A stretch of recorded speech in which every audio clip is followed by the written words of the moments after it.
Hey, what's up, guys? It's Timothy here. Been a while since I posted a video on the YouTubes. I have been quite busy being a teacher and all. October's a pretty busy month for us, but anyway, I decided I would go ahead and share kind of what I've been learning from Kaladesh draft. I really enjoyed drafting this set. I know I made a little bit of a gripe about playing sealed, but I think it makes for a much better draft environment. I still have a few gripes. It's not my favorite format in the world, but I do really like the uniqueness it brings with the mechanics and just kind of the build arounds and all sorts of things. But in this video, I'm going to be focusing specifically on 10 cards that may not look great. They're across all rarities, so rares, commons, uncommons. Cards that maybe I initially thought were just going to be trash, or maybe I thought they'd be alright and they've just exceeded my expectations. But these are cards I think you should be taking much higher than I've noticed people are taking them in the average draft. So a couple things real quick. First off, this is entirely my opinion. People like to draft different things, so these are cards that have been successful for me, but you may have drafted them many times and had a completely different story. So if so, that's fine. Feel free to share that with me, but just keep in mind this is entirely my opinion here.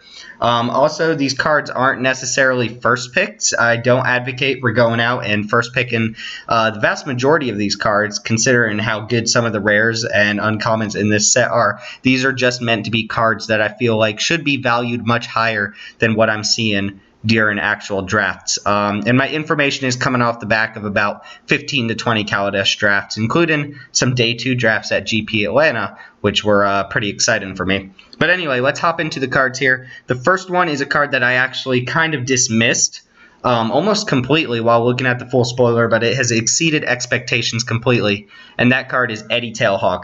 Trailhawk looks very innocuous. It's just a 1/2 flyer for 2 that makes some energy when it comes in, but that last ability is game breaking, which is pretty intense for a common, especially since this is a pretty aggressive format. Flying is the way to win this format, flying and evasiveness, and you'll notice a little bit of a theme in some of the other cards. I pulled out a lot of very evasive creatures. Not that this format really comes down to board stalls that often. I just don't see that, but it comes down to racing very often. And no pun intended with race cars, but being able to fly over for more damage than what your opponent's dealing back to you can just end a game. And I have noticed a lot of games end up in a race rather than an actual board stall. Trailhawk, actually just breaks that race and lets you get in with your biggest creatures in the air. And if your opponent's racing you, they're probably not racing you with a lot of flyers. Not to mention there just aren't a lot of really aggressively costed flyers in this set outside of the common rarity, or outside of uncommon and rare. So Trailhawk kind of just gets in there. A lot of my GP matches in day 2 are won by just jumping an oval chase dragster for 6 extra damage in the air, which is going to win a game over the course of just a couple turns. Not to mention just 1 energy for this ability is huge. And what I really like is, even though I'm not a huge fan of the aggressive strategies like white-red or any other red-based strategy that relies on dealing damage very quickly, I do admit that they make for extremely aggressive decks. There are just a lot of haste creatures in this format, and being able to jump those haste creatures up into the air means that you reliably have a source of damage, and you're able to win a race. Trailhawk is definitely high up on my list now, probably one of the best white commons in my opinion, and that's saying a lot considering how strong white is in this set. Moving on to what I consider the best of the 3 modules. The rare one is okay, but it takes a little bit of a setup to get going. The other uncommon one, whatever that one, Decoction module, I believe is the name of it. I just don't like that card at all, but Fabrication module has really impressed me, and it impresses me simply because it's really easy to make energy. There is a little bit of a dynamic between making energy and using energy, and Fabrication module helps you get both of those. The activated ability on this card is actually just really great. You've probably heard from a lot of people, if you watch videos from professionals and stuff, that there aren't a lot of mana sinks in this format. There's just not a lot of places to put extra mana, so putting it into an effect like this is quite great. It helps fuel your energy cards long after you've depleted your sources of energy, and it gets you those 1/1 counters, and those are key. So whenever you play any creature that comes down and gives you energy, you're basically just making your creatures bigger, and they can get out of hand very quickly, whether you put all the counters on one creature and make a giant threat, or you spread them out and kind of spread the damage on board. But it's pretty easy to make energy off your creatures and draft around this card. It's also very nice that you just have an instant speed way of making energy, which isn't really common in the set. There aren't a lot of ways to make energy at instant speed. Having this card out in 4 open mana makes blocking a nightmare for your opponent, because your opponent has to acknowledge the fact that you can just put a counter on any of your creatures at instant speed, and they may not be able to deal with that. I've stared down this card a couple times and just been unable to attack into my opponent or unable to make profitable blocks. I think the card is really strong, and while again I don't think you should be first picking this card, I think you should have it pretty high up on your list. Moving right along to Acrobatic Maneuvers. One of my favorite decks in this format is white-black, kind of a go-wide strategy that relies on fabricate creatures and enter the battlefield triggers to overwhelm your opponent, and kind of closes out the game with some mass pump spell like Inspired Charge or something along those lines. Acrobatic Maneuvers does everything I want in a blink spell. First off, it's a cantrip, so it's never really that bad. Second off, there are a ton of enter the battlefield triggers in this format, so being able to fabricate a creature and make some tokens and then either blink it and make more tokens or blink and get your creature to full power is pretty nice. Not to mention there are other pretty neat things you can do with it. As always, instant speed blink effects are a way to kind of negate an opponent's removal spell. Not to mention there are also a lot of enchantment based removal in white and blue. I'm thinking cards like Revoke Privileges or Aether Meltdown, Malfunction, Captured by the Consulate, just to name a couple examples. I'm sure there are a couple more. Acrobatic Maneuvers deals with those cards pretty well, and it's an instant blink. You don't have to wait until end of turn, so you can really surprise someone who wasn't expecting you to have something. They might be playing around something like Impeccable Timing, but very rarely will they anticipate Acrobatic Maneuvers. There are also a lot of really cool combos in this set. Ninth Bridge Patrol is another cool card that works pretty well with Acrobatic Maneuvers, and in general, I just like the card. Even if I'm not comboing off with it, I think it works pretty nicely, and I'm pretty happy to have at least 1 or 2 copies in my white decks. Moving on, I have to mention this guy because this is one of the cards that helped me get to day 2 of GP Atlanta. As a common, this card impresses me. I believe I named it as one of the best blue commons in the set when I was making my initial reaction to Kaladesh draft or limited, and it does not disappoint. I definitely have it as one of the best blue commons, probably still next to Aether Theorist. Both the cards have impressed me quite a bit, but Gearseeker Serpent is aggressively costed. It looks like 7, but very rarely do you pay 7 for this. I think a good average is probably around 5 mana. It's not that hard to have a couple artifacts floating around, even if they're artifacts like Prophetic Prism or Fabricate tokens. But the fact that you can curve something like Visionary Augmenter or anything with Fabricate 2 into a turn 5, 5/6 with a really aggressive ability is just insane. One of the things about blue is it often has trouble closing out games. You have to rely on kind of weaker flyers to get in there. Gearseeker Serpent just lets you have inevitability on board. Your opponent has to deal with this, and if you're in some sort of board stall, Gearseeker Serpent just gets through anyway. So if you ever play this on blue mana, double blue mana and nothing else, it feels absolutely insane. And keep in mind, this card is a common. I don't know why. Maybe people just don't like blue in this set. I think it's a little bit better than it was in, say, Shadows over Innistrad or something like that, but it's still not a very strong color, so people are passing Gearseeker Serpents left and right. I think you could easily play 2 of these in your deck, and if you have to cast it for 7 mana, that's probably not even the worst thing in the world. The card is still really good and feels like an uncommon to me. Affinity for artifacts is a real ability if we haven't learned from Modern or when it was in Standard, and the fact that it exists on this card is just insane to me. I have no idea how this card made it to common. Last thing I'll say is I've already mentioned this. Evasiveness wins you games in this format. If you aren't racing, you need a way to get through a board stall, and having an unblockable 5-power creature is, like I said, inevitable damage to your opponent. They either have to kill it or they have to be able to kill you first. Gearseeker Serpent is like an A+ common in my opinion. Alright, wouldn't be a list unless I mentioned something red here. Again, I'm not a huge fan of red strategies. I feel like they run out of gas very quickly, but if you can race your opponent to death, then there's not very much they can do about it. This is a pretty aggressive format, in my opinion, with just large creatures for their mana costs and a lot of haste creatures, as I've already mentioned. Spontaneous Artist provides a lot of threat and power in the average game, and again, it's a common, so we see this come up very, very often. It's a card that on its base is just a hasty hill giant, which is a decent card. A 3/3 haste for 4 is okay, but a lot of times you either stockpile the energy for your next big threat and give that haste. Other times you just have extra energy floating around. Keep in mind, it only takes 1 energy to give something like Riparian Tiger haste and let it smash in for 6 damage right away. Or Malphus Doorbuster, which only uses 1 energy for its ability. Red-green in particular is where I like Spontaneous Artist, because I think red-green is one of the best combinations and has generally just the strongest creatures at common and uncommon, in my opinion, of course. And Spontaneous Artist enables a lot of different strategies to be able to take your opponent down.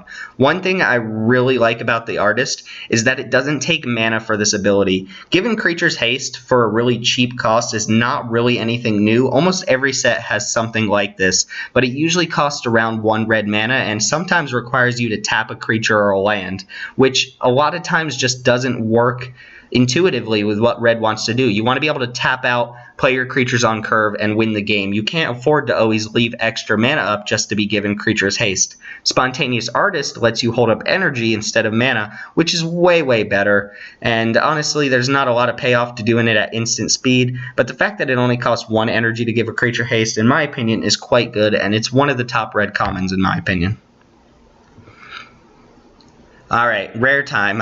Perhaps the only rare on this list. I'd have to double check or get to the end of this video, but I don't know. I've been very impressed with Midnight Oil. I looked at this card during spoilers, and I read it, I think, the way most people read it, and that's draw 2 cards every turn with a bunch of downsides. But honestly, the downsides just aren't even that much of a drawback if you're playing this in the right kind of deck.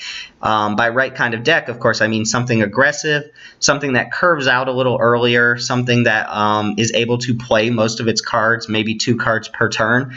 If you can mitigate being able to discard cards or having to discard cards by being able to play pretty much 2 cards per turn, Midnight Oil is fantastic. Rivaling cards like Phyrexian Arena and Dark Confidant, even though honestly Dark Confidant's not that great in draft usually, but cards like Phyrexian Arena, which usually cost you a life, Midnight Oil oftentimes won't even cost you a life unless you brick and hit 2 lands, which isn't even that bad of an idea.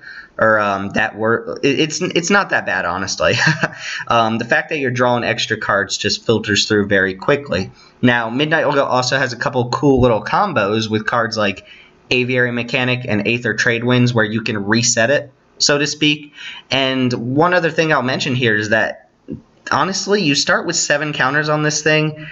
Pretty much the first turn you get to draw an extra card, it goes down to 5 and then 3 and then 1. You have at least 3 turns before you even have to have an empty hand. And even if you're playing on this curve, if you're playing this on curve, it doesn't feel like it should be that hard to empty your hand within the 3 turns before your hand size becomes 0. So I think the downside is actually a real downside. You have to play most things at sorcery speed. You have to pretty much play with an empty hand. But if you're playing the type of deck that just wants extra cards and you're not playing things like Rush of Vitality or a lot of instant speed tricks, then this card is quite good, and it could be the deciding factor in a game.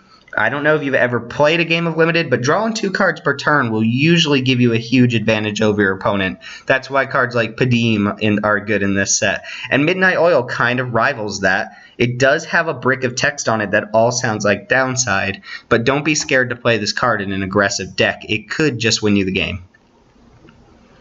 Alright, out of rare territory, this is kind of a 2-for-1 with Elegant Edgecrafters and Gear Per Guide. Again, hearkening to the kind of evasiveness wins Kaladesh kind of playstyle that I've noticed. There is another card with this ability that is the ability to be unblockable by creatures with power 2 or less.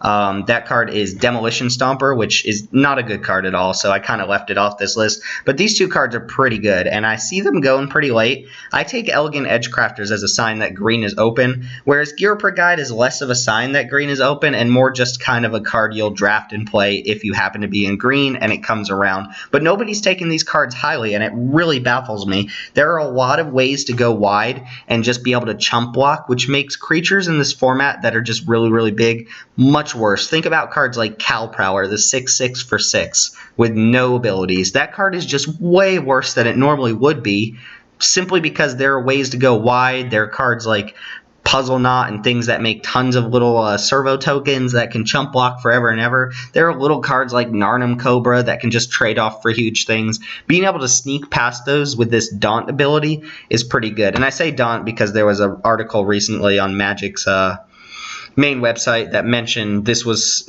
kind of a playoff of Skulk, which wasn't super successful, and it's kind of codenamed Daunt, this ability to be unblockable by power 2 or less creatures. But I've won games with these abilities. Just having this, again, in some sort of board stall can be the thing you need to pull out on top. Same with Gear Seeker Serpent, same with flying creatures. It just allows you to get through damage that you otherwise wouldn't be able to get through, and I really like the flexibility on Elegant Edgecrafters. I've used the Fabricate both ways pretty much an even number of times. If I feel like my opponent can't kill my Edgecrafters, I make it bigger. If I feel like they might be holding a removal spell or a way to deal with it, I might just make the servo tokens, and at least I get some value off of it. Whereas Gear Per Guide kind of grants that ability to the rest of your team and makes your biggest threats harder to block. All right, blue. I think blue has a lot of really good cards that just aren't being played as highly as they should be. One of those is Shrewd Negotiation. I kind of marked this on my list of super powerful uncommons that I would take first pick if there was not a good rare in my pack, and I kind of stick by it. It takes a little bit of setup. You have to swap an artifact you control, which means you have to control an artifact before this does anything, but then you get to take an artifact or creature that your opponent controls, which is a very, very good effect. It rivals Confiscation Coup as far as power goes.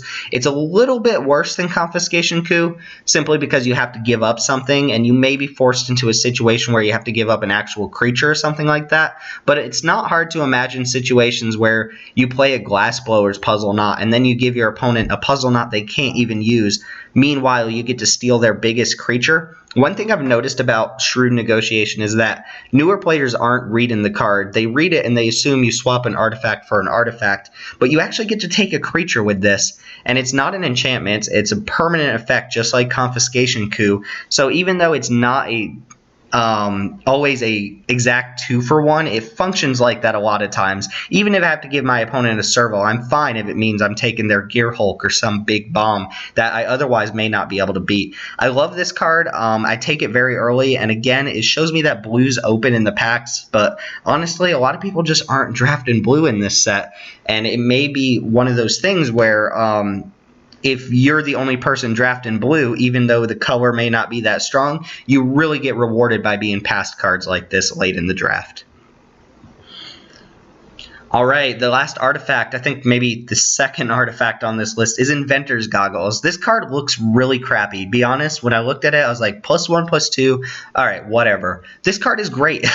It doesn't feel like it. It doesn't feel like it's great at all. And compared to Torch Gauntlet, which is a card I pretty much will never play, this card feels fantastic. There's just a slew of Artificers in this set, and anytime you've played a turn 1 Goggles into a turn 2 or 3 Artificer, it feels like you're way, way ahead. I've many times played Inventors Goggles into Reckless Fireweaver and just made a 2/5 blocker that gets to stall long enough that I can actually set up a board presence, or put it on a flyer like Propeller Pioneer, and suddenly your Propeller Pioneer is just huge and has to be dealt with.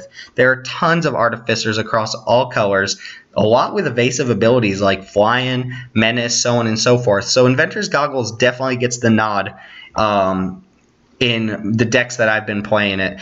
I was cutting it at first. I tried it out a couple times, and I've been impressed a lot of times. And the fact that it's still equipment, it's a little bit of incremental advantage over the course of a game. Obviously, it's really, really good on turn 1, or it's good if you can play this plus an Artificer in the same turn. But it's never that bad to just have it, especially in a set that really goes wide with tokens.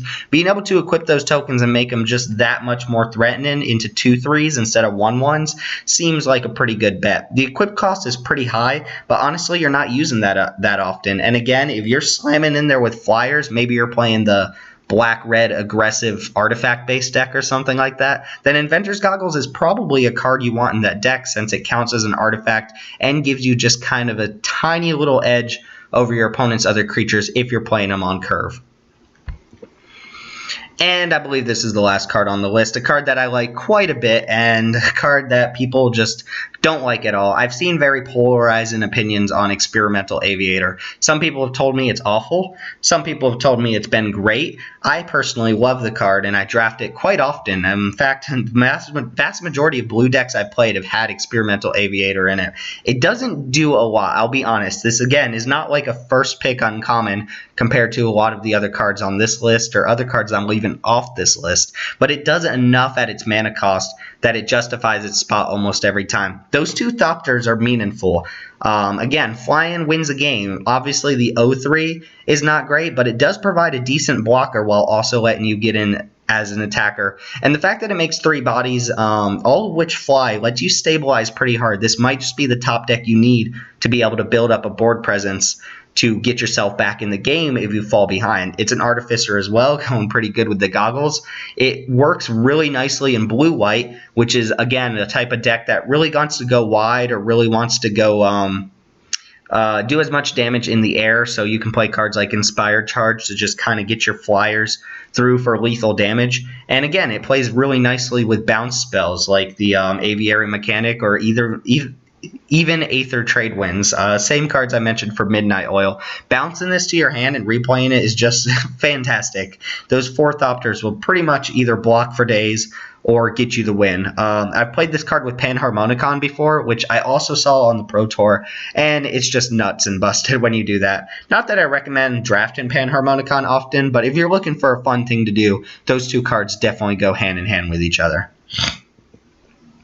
Alright, so that's all I've got there. A couple honorable mentions I left off this list because they're not really that, not all of them are amazing. They're all pretty decent cards, but a lot of them are relegated to the sideboard here. Make Obsolete is a card that I would happily main deck, and I just see people not taking it. Maybe black is pretty much in the same boat as blue, where people aren't taking the cards very highly, or they don't value the commons and uncommons very highly, but Make Obsolete has really impressed me. Blossom in Defense is another card that I really like. I'm a big fan of Ranger's Guile or Instant Speed hexproof effects, and the fact that your opponent may be expecting ornamental, whatever it is, the 1/3 plus untap a creature for 1 green and then get blown out by Blossom in Defense is just great. And it's a huge boost for green mana on top of that hexproof ability, so it really lets you either blank a removal spell or win a combat, which is very versatile. And then Ninth Bridge Patrol is our strictly better Unruly Mob. Unruly Mob being a card I don't particularly care for, but Ninth Bridge Patrol is